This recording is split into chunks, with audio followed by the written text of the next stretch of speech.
Hello everyone, my name is Rain Zenrik and this is going to be my Artificial Intelligence Assessment 2 walkthrough video. So let's get started. For System 1, I'm going to start with the libraries that I've used. So first is Pandas, which basically handles loading and manipulating the dataset.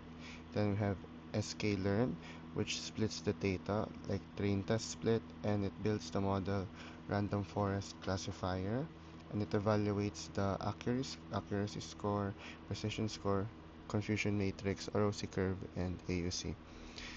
Then we have matplot, lib, and seaborn, which is used for creating the charts, visualizations, and the confusion matrix and ROC curve. Then next we have loading the dataset. This is the part of the code which loads the mental health dataset, which I got from Kaggle, and it imports it into the data frame for processing. Then next we have defining the recommendation function based on mental health rules. This part of the code creates personalized recommendations based on mental health condition, severity, stress levels, and sleep hours. And it makes outputs like seek immediate professional help or maintain wellness practices. Then next we have applying the recommendation function. This part of the code basically just applies the function to every row in the dataset, and it adds a new recommendation column with generated advice. Then next we have pre-processing. So this part of the code just converts categorical variables like yes or no and high, medium, and low into numeric values so the machine learning model can process them. Next, we have splitting the data into features and target. And this is the features and this is the target. So X is the features like the variables condition, severity, stress levels, and sleep hours. And the target is basically the recommendation, which is, as you can see here, recommendation. Then next we have training the model.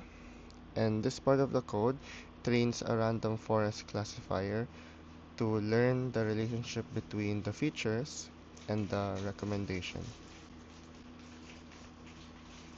And the next is making the predictions, which is just a line of code which predicts recommendations for the test data. The next is evaluating the model, and this is for accuracy. This is the code for accuracy. Then we have for precision, and it's just line of code. Then we have here the confusion matrix, and then plotting the ROC curve over here, which converts predictions and actual labels into the binary format for multi-class ROC curves. And then it also plots curves for each recommendation class, showing the model's ability to distinguish between different classes. And then when you run the system, I'll just run it.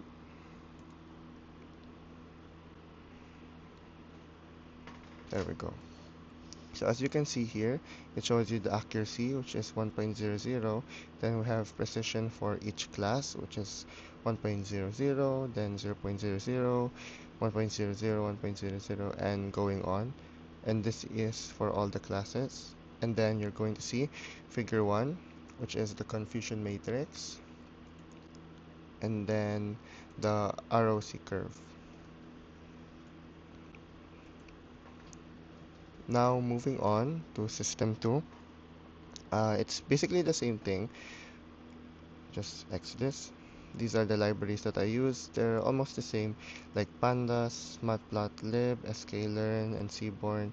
Then I just have the sklearn linear model for logistic regression, which is the one I used for this machine learning system.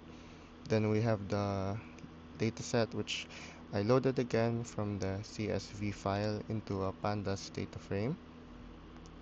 Then we have the this part of the code, which is defining the mental state logic, or basically this defines the ground truth rules to categorize someone's mental health based on their stress levels and sleeping hours.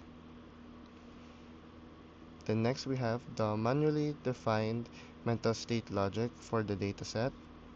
And for this part, it's basically applying the determine mental state function to each row in the dataset, which creates a new column, mental state, with the categorized mental health state.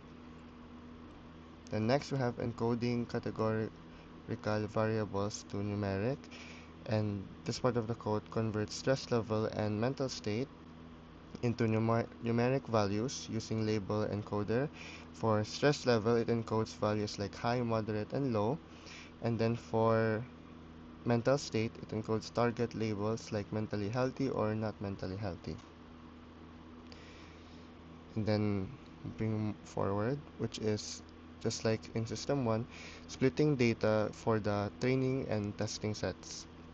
So here you can see the X is the features like stress level and sleep hours. Then we have Y for the target variable, which is the mental state. And the train test splits the data into 80% training and then 20% testing subsets. And then next we have is the logistic regression model for training, which basically initializes a logic regression model with a maximum of 1000 iterations, as you can see here, to ensure convergence. It trains the model using the training data from the here features and target variable X train and Y train. Then next we have making the predictions for the mental state on the test data. It's just a line of code which predicts the mental state of the test data, which is the X test, using the trained model. Then next we have evaluating the model, which is basically the calculation of the percentage of correct predictions. Then we have the precision. Then we have the ROC curve, which plots the receiver operating characteristic, or ROC curve, to visualize the trade-off between true positive rate and the false positive rate. And it also calculates the area under the curve, which is as a performance metric. So also we have here the confusion matrix, which basically computes a confusion matrix that summarizes the performance of the classification model, this part, and it uses a heat map for visualization with axes labeled for actual and predicted classes. So just like System 1, when you run the code, first it's going to show you the accuracy, which is 73.00%, then the precision, which is 73.45%. Then you can see here, figure 1 is an ROC curve, then figure 2 is the confusion matrix. So that will be all for this video, and thank you for watching.